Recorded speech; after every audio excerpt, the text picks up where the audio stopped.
شاء الله لا حول ولا قوة إلا بالله العلي العظيم. أعوذ بالله من الشيطان اللعين الرجيم. بسم الله الرحمن الرحيم. الحمد لله رب العالمين والصلاة والسلام على أشرف الأنبياء والمرسلين سيدنا ونبينا وحبيب قلوبنا وطبيب نفوسنا وشفيع ذنوبنا أفضل الأولين وأشرف الآخرين على العبد المؤيد الرسول المسدد المحمود الأحمد المصطفى الأمجد بالقاسم محمد وآله الطيبين الطاهرين المعصومين المظلومين سيما الإمام سيد الشهداء أبي عبد الله الحسين عليه السلام ولعنة الله على أعدائهم ومنكر فضائلهم وغاصب حقوقهم من الآن إلى قيام يوم الدين.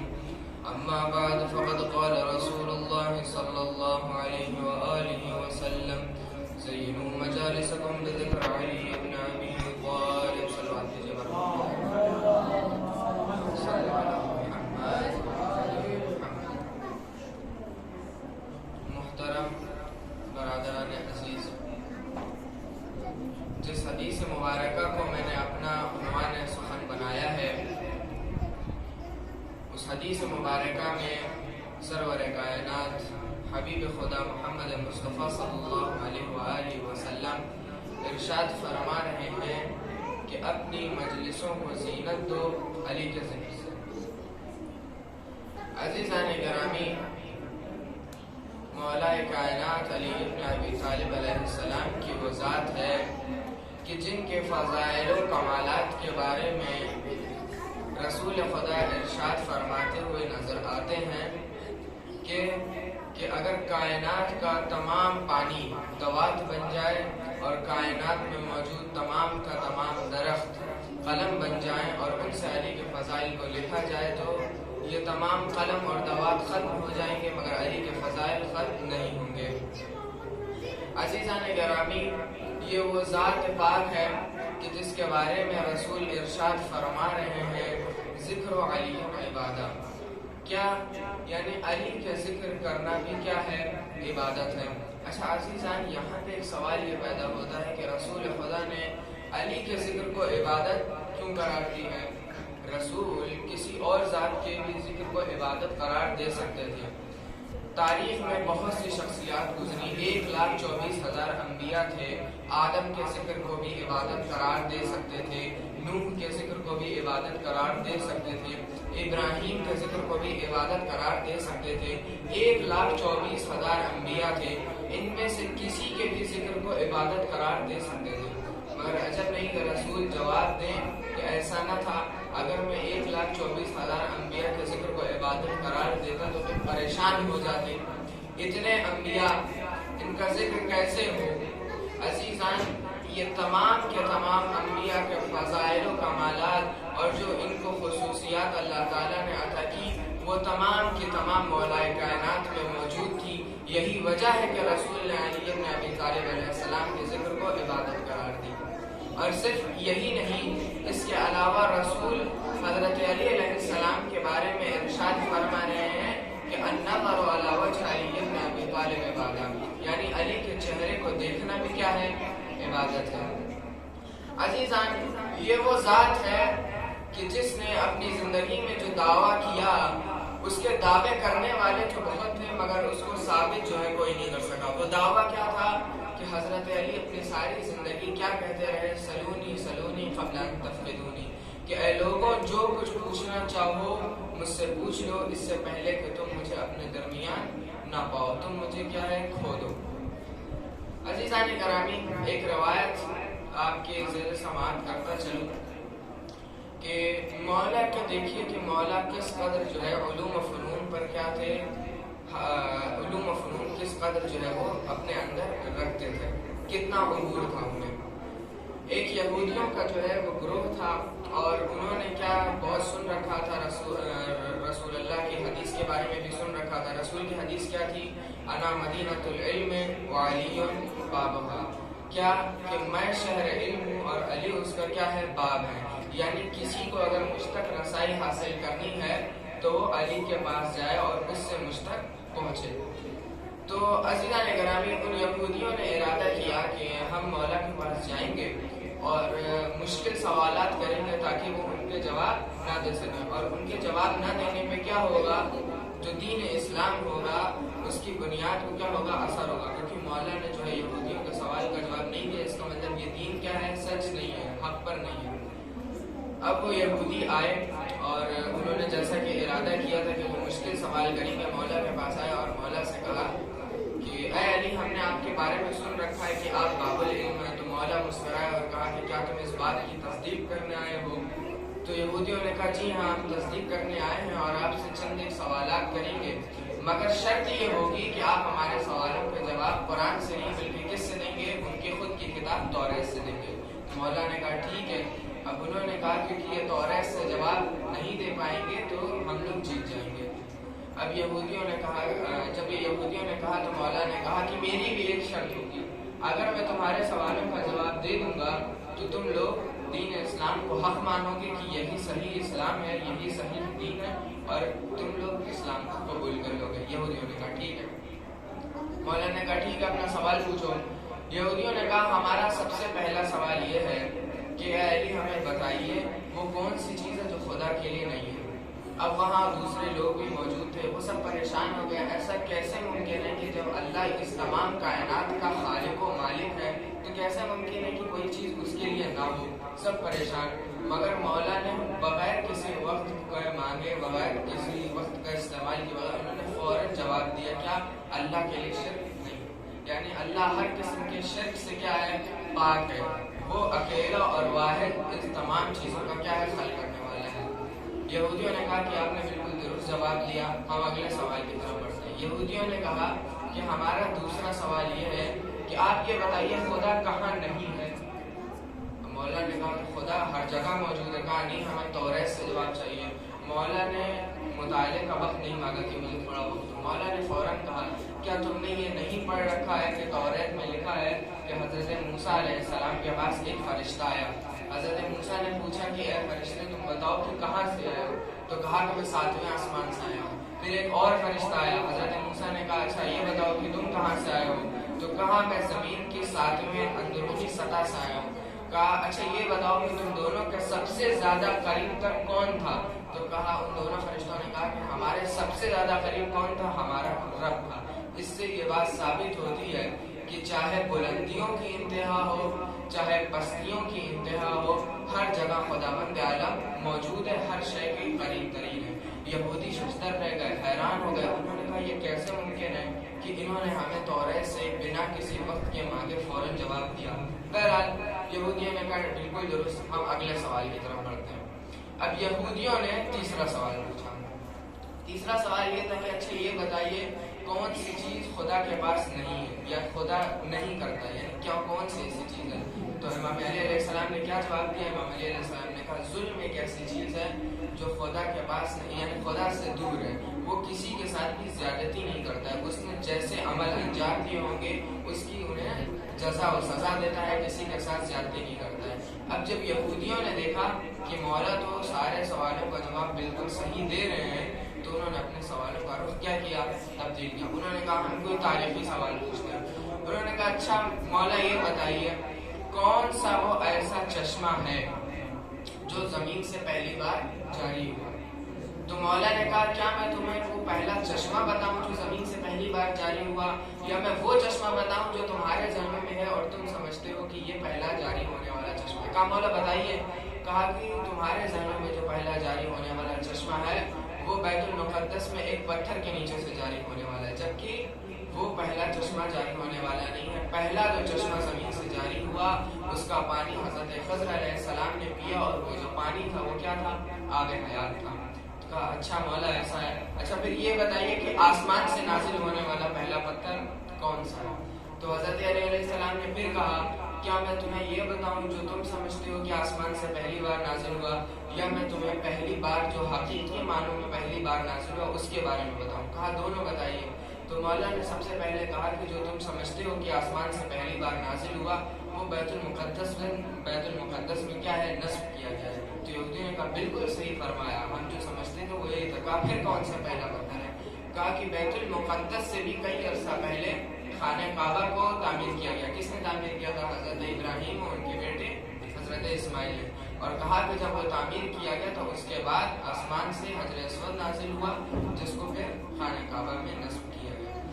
عزیزان گرامی، یہودیوں نے بہت سے سوالات کیے اس کے آگے، کبھی تاریخی سوال کیا تو کبھی کوئی سائنسی سوال کیا، اور مختلف طریقوں سے امام علی علیہ السلام کا امتحان لینا چاہا، مگر ان نادانوں کو کیا معلوم تھا کہ یہ امام تو وہ امام ہے کہ اگر کوئی ان سے توریت سے سوال پوچھتا تو انہیں توریت سے جواب دیتا، کوئی انجیل سے جواب مانگتا سوال پوچھتا تو اسے انجیل سے جواب دیتے، کوئی اگر زبور سے سوال پوچھتا تو اسے زبور سے جواب دیتے، اگر کوئی قرآن کریم سے سوال پوچھتا تو اسی قرآن کتاب سے جواب دیتے تھے۔ عزیزان گرامی، سوال ہوتے رہے، مولا جواب دیتے رہے، یہاں تک کہ جب یہودیوں کے پاس کوئی سوال پوچھنے کے لیے نہ رہا تو انہوں نے کہا یقیناً کہ جو آپ دین لے کر آئے ہیں وہی ہی حق اور سچ دین ہے، اور جس نبی سے آپ نے علم سیکھا وہ صحیح معنوں میں اللہ کا بھیجا ہوا پیغمبر تھا۔ اور پھر اس کے بعد انہوں نے دین اسلام کو قبول کر لیا، مگر پھر انہوں نے ایک یہ پوچھنا چاہا کہ مولا یہ بتائیے، اچھا ہم نے اتنے سارے سوالات کیے، وہ بھی کسی ایک موضوع پہ نہیں، مختلف موضوع سے آپ سے سوال کیے، آپ نے کیسے بنا کسی مطالعے کا وقت مانگے فوراً جواب دیا؟ تو مولا نے کہا اچھا یہ بتاؤ تمہارے ہاتھ میں کتنی انگلیاں ہیں؟ کہا میرے ہاتھ میں 5 انگلیاں۔ کہا یہ بتاؤ تم نے سوچنے کا وقت کیوں نہیں مانگا؟ کہا کہ مولا اس میں سوچنے کی کیا ضرورت ہے، مجھے معلوم ہے کہ میرے ہاتھ میں 5 انگلیاں ہیں۔ بس اسی طرح سے مولا نے کہا کہ جس طرح سے تمہیں یہ معلوم ہے کہ میرے ہاتھ میں 5 انگلیاں ہیں، اسی طرح سے یہ تمام علوم و فنون میں نے پیغمبر خدا سے سیکھے ہیں، اور میرے پاس یہ بالکل مجھے اسی طرح سے معلوم ہے کہ جس طرح سے تمہیں اپنے ہتھیلی کی انگلیوں کے بارے میں۔ نعرہ تکبیر، نعرہ رسالت، نعرہ حیدری، حیدری، آواز بلندتر صلوات۔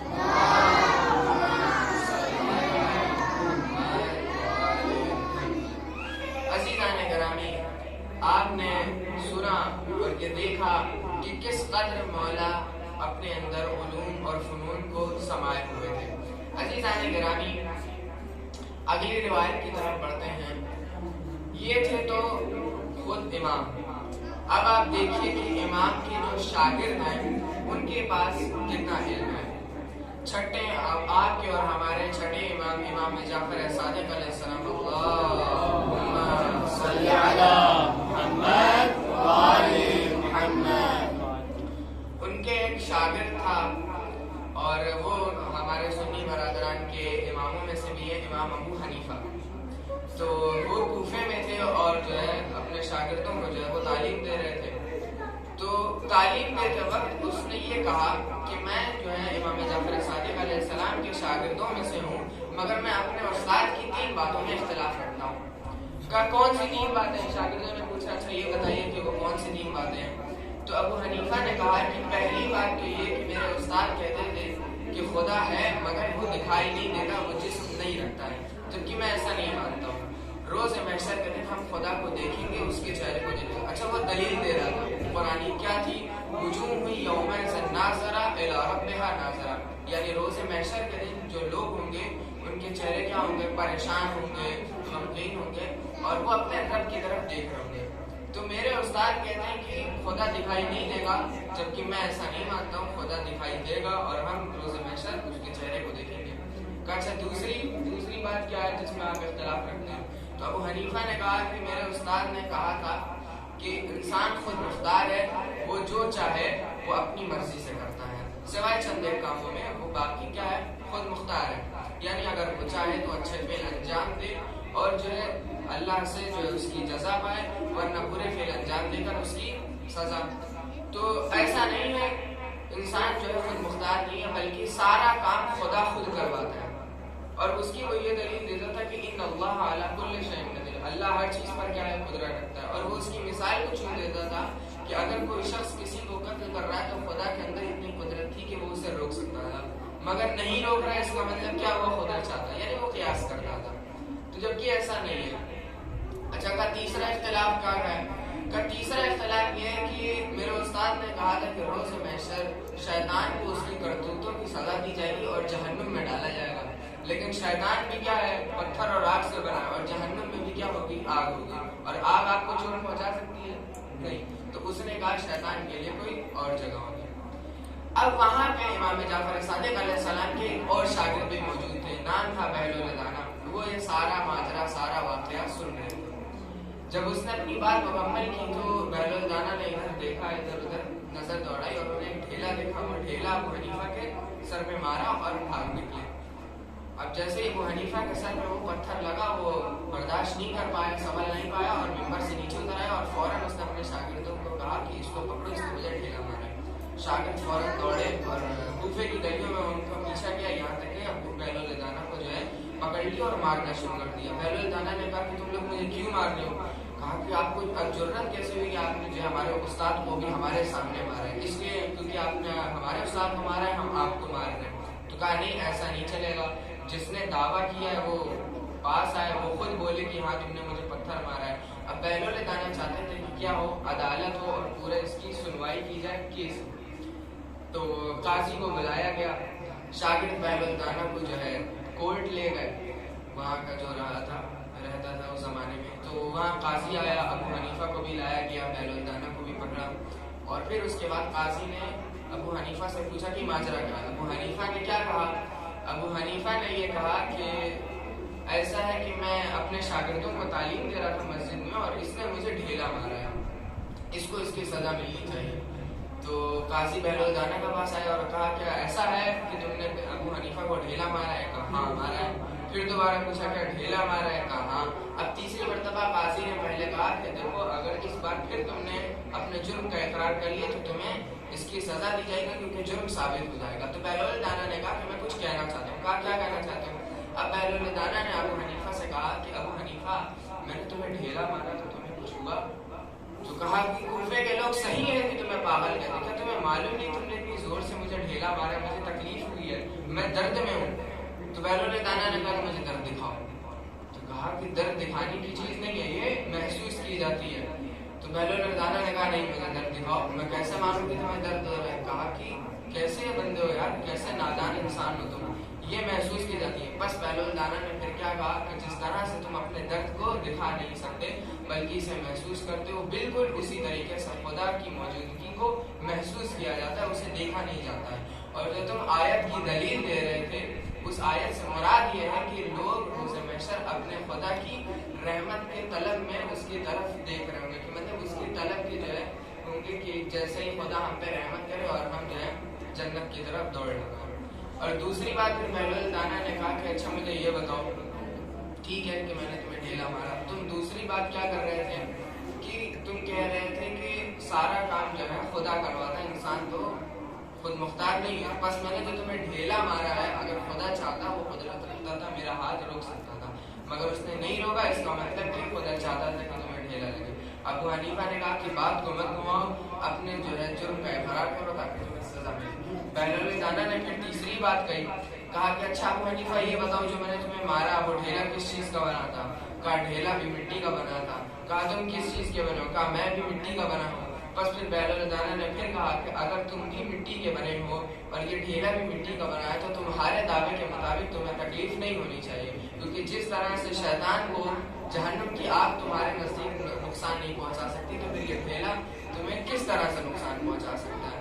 عزیزان گرامی، آپ نے دیکھا کہ کس طرح سے ایک شاگرد نے ایک معمولی سے اپنے فعل سے اس کے تین بڑے جو ہے دعووں کو کیا جھوٹا ثابت کر دیا۔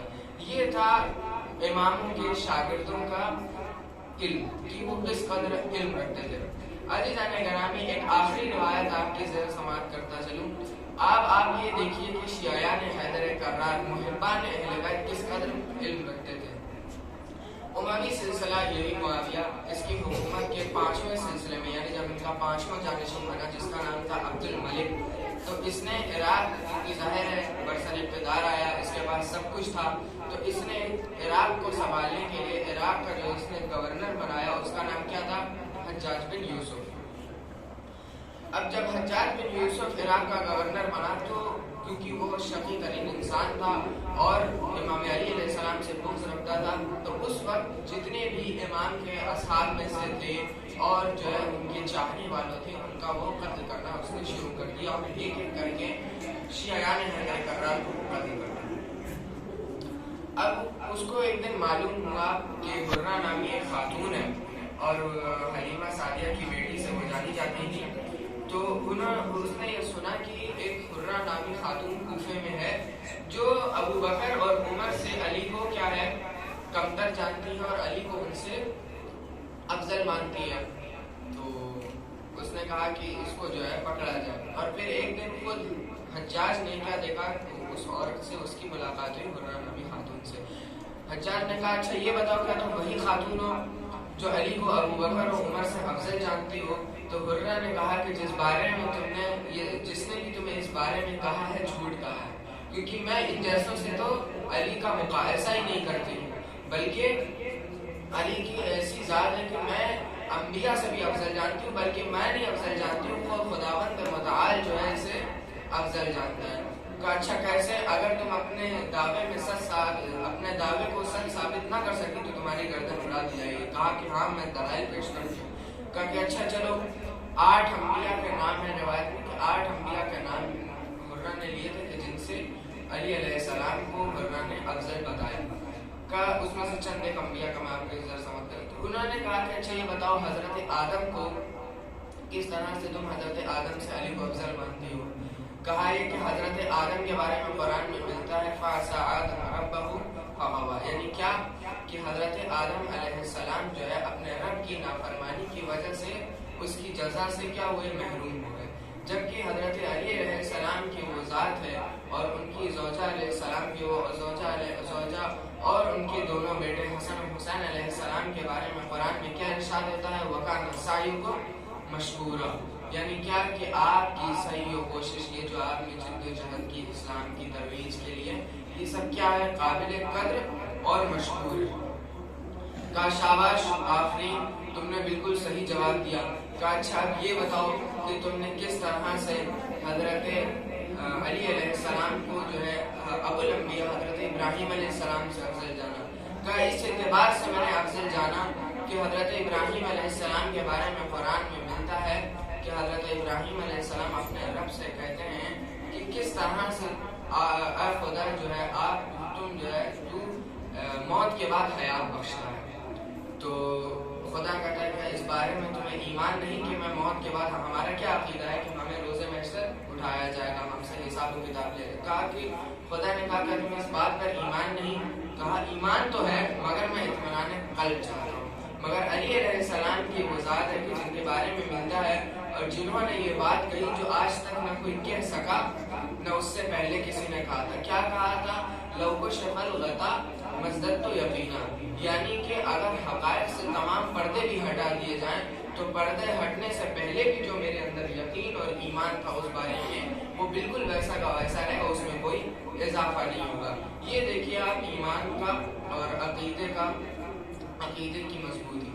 بہرحال اس نے کہا کہ ٹھیک ہے تم یہاں پہ بھی صحیح ثابت ہوئی۔ اچھا اب یہ بتاؤ کہ تم نے جو ہے حضرت موسیٰ علیہ السلام سے کیسے افضل جانا؟ کہ حضرت موسیٰ کے بارے میں قرآن میں ملتا ہے کہ وہ فرعون کے ڈر سے شہر سے کیا تھے، کیونکہ فرعون ایک ظالم ترین انسان تھا اور وہ جو ہے خدائی کا دعویٰ کرتا تھا، اور اگر اس کی اس بات سے ماننے سے کوئی انکار کرتا تھا تو وہ اس کا قتل کر دیتا تھا۔ تو حضرت موسیٰ علیہ السلام جو ہے فرعون کی جو ہے اس سے کہ کہیں یہ قتل نہ کر دے مجھے، اور تو وہ جو ہے شہر سے باہر آ گئے۔ جبکہ حضرت علی علیہ السلام کی کیا ذات ہے کہ انہیں معلوم تھا کہ شب ہجرت کے دن جو رسول کا بستر ہے وہ کون سا بستر ہے؟ موت کا بستر ہے۔ یقیناً کہ آج جو ہے موت ہو جائے گی، اور رسول کو کیونکہ اللہ کا حکم نازل ہوا تھا اس لیے وہ ہجرت کے لیے نکلے۔ لیکن علی علیہ السلام بغیر کسی خوف و خطر کے بستر پہ سوئے، اور بستر پہ سونے کے بعد ان کی شان میں کیا آیت نازل ہوئی کہ اور لوگوں میں سے کچھ ایسے بھی ہیں جو اللہ کی رضا کے لیے اپنے نفس کو بیچ دیتے ہیں۔ تو عزیزان گرامی، ان تمام کے تمام جس میں روایت میں 8 انبیاء ملتے ہیں، ان 8 انبیاء کے بارے میں حرہ نے اپنے دلائل پیش کیے اور حضرت علی علیہ السلام کو ان سے افضل و برتر جانا۔ تو عزیزان گرامی، آپ نے دیکھا کہ یہ تھی معرفت رسول و آل رسول، جن کے پاس شیعیان حیدر کرار کے پاس۔ عزیزان گرامی، رسول خدا مختلف مواقع پر بجتن پاک اور اپنے اہل بیت کو پہچانواتے رہے۔ کبھی یہ کہتے کہ علی مع الحق والحق مع علی، تو کبھی یہ کہتے کہ فاطمہ البصر منی، تو کبھی یہ کہتے کہ حسین منی وانا من الحسین، تو کبھی ان الحسین مصباح الہدی و سکینۃ النجاۃ۔ عزیزان گرامی، برادران عزیز، رسول خدا مختلف مواقع پہ جہاں انہیں موقع ملتا وہ اپنے اہل بیت کو پہچانواتے، مگر پھر بھی 61 ہجری ہوتی ہے اور عاشور کا دن ہوتا ہے، اور امام حسین علیہ السلام کو اتنا پہچانوانے کے باوجود بھی رسول کی امت ان کے قتل کے ارادے سے انہیں کربلا میں گھیر لیتی ہے۔ عزیزان گرامی، عاشور کا دن ہوتا ہے اور جب امام حسین دشمن سے پوچھتے ہیں کہ میری کیا خطا ہے، مجھے کس بنیاد پر تم لوگ قتل کرنے کے لیے تیار ہو، تو کہا بغض ابی کہ آپ کے باپ کے بغض میں ہم آپ کو قتل کرنے کے لیے آئے ہیں۔ ارباب اعظم، خدا آپ کو کوئی نہ غم دے سوائے غم سید الشہداء کے۔ عزیزان گرامی، وہ وقت بھی آتا ہے کہ جب تمام اصحاب ایک ایک کر کے مقتل میں جاتے ہیں اور شہید ہو جاتے ہیں۔ عزیزان گرامی، ہاشمی خاندان کی باری آتی ہے، اون محمد جاتے ہیں، قاسم جاتے ہیں، یہاں تک کہ عباس کے بازو بھی قلم کر دیے جاتے ہیں، اور آخر میں 18 سال کا کڑیل جوان بیٹا بھی شہید کر دیا جاتا ہے۔ عزیزان گرامی، عاشور کے دن ایک وہ وقت بھی آتا ہے کہ جب امام حسین علیہ السلام کے اصحاب و انصار میں کوئی نہیں رہتا ہے اور وہ ندا دیتے ہیں حل من ناصر ینصرنا، حل من مغیث یغیثنا۔ عزیزان گرامی، یہ ندا کا دینا تھا کہ جناب علی اصغر اپنے آپ کو جھولے سے گرا دیتے ہیں، جناب زینب اپنے بھیا امام حسین علیہ السلام کو آواز دیتے ہیں، کہتی ہیں بھیا علی اصغر نے آپ کے ندا پر اپنے آپ کو جھولے سے گرا دیا ہے۔ مولا حسین کہتے ہیں کہ اے بہن زینب، میرے بیٹے کو میرے حوالے کر دو۔ امام حسین علیہ السلام جناب علی اصغر کو اپنی گود میں لیتے ہیں اور مقتل میں آتے ہیں اور دشمن سے کہتے ہیں کہ اگر تمہیں مجھ سے کوئی تکلیف ہوئی ہے، اگر مجھ سے تمہاری دشمنی ہے تو اس شش ماہے کی کیا خطا ہے، اس کو 3 دن سے پانی نہیں ملا ہے، اس کو پانی دے دو۔ عزیزان گرامی، دشمن کی طرف سے کوئی جواب نہیں آتا ہے۔ اب امام حسین علیہ السلام شش ماہے کو تپتے صحرا میں گرم ریت پر لٹا دیتے ہیں اور کہتے ہیں کہ اگر تم سمجھتے ہو کہ میں اس بچے کے ذریعے میں تمہیں کچھ نقصان پہنچاؤں گا تو آؤ اور خود اسے پانی پلا کے چلے جاؤ۔ عزیزان گرامی، دشمن کی طرف سے پھر کوئی جواب نہیں آتا ہے۔ اب امام حسین جناب علی اصغر کو اپنی گود میں لیتے ہیں اور کہتے ہیں کہ بیٹا علی اصغر، ذرا انہیں اپنی پیاس تو بتاؤ کہ تمہیں کس قدر پیاس ہے۔ جناب علی اصغر کا لبوں پر اپنی زبان کو پھیرنا تھا کہ مقتل میں موجود یہ پورا کا پورا لشکر رونے لگتا ہے۔ جیسے ہی ہمارے ساتھ یہ دیکھتا ہے کہ لشکر میں انقلاب آ رہا ہے، فوراً حرملہ کو اشارہ کرتا ہے۔ عزیزان گرامی، حرملہ نے 3 بال کا تیر نکالا اور عزیزان گرامی اس نے چلایا جو تیر، تو پھر جناب علی اصغر کا ننھا سا گلا چھٹ جاتا ہے اور پھر جناب علی اصغر امام حسین سے کہتے ہیں کہ بابا مجھے معاف کر دیجیے گا، میری تو پوری کوشش تھی کہ آپ کو کوئی دشمن نقصان نہ پہنچا سکے، مگر میرا ننھا سا گلا یہ چھٹ کر آپ کے بازو میں تیر پیوست ہو گیا۔ عزیزان گرامی، جناب علی اصغر شہید کر دیے جاتے ہیں۔ امام حسین اپنے چلو میں امام جناب علی اصغر کا خون جمع کرتے ہیں۔ اب چاہتے ہیں کہ آسمان کی طرف پھینکیں تو آسمان سے ندا آتی ہے کہ اے ابا عبداللہ الحسین، اگر آپ نے یہ خون کا ایک قطرہ بھی ادھر کی طرف پھینکا تو پھر تا قیامت بارش نہ ہوگی۔ چاہتے زمین کی طرف پھینکیں تو زمین سے ندا آئی کہ اے ابا عبداللہ الحسین، اگر خون کا ایک قطرہ بھی آتا ہے تو پھر تا قیامت اناج کا دانہ نہ ہوئے گا۔ بس ارباب اعضاء امام حسین علیہ السلام اس خون کو اپنے چہرے پہ مل لیتے ہیں اور یہی کہتے ہیں کہ روز محشر میں اپنے نانا سے اسی صورت میں ملوں گا۔ انا للہ و انا الیہ راجعون۔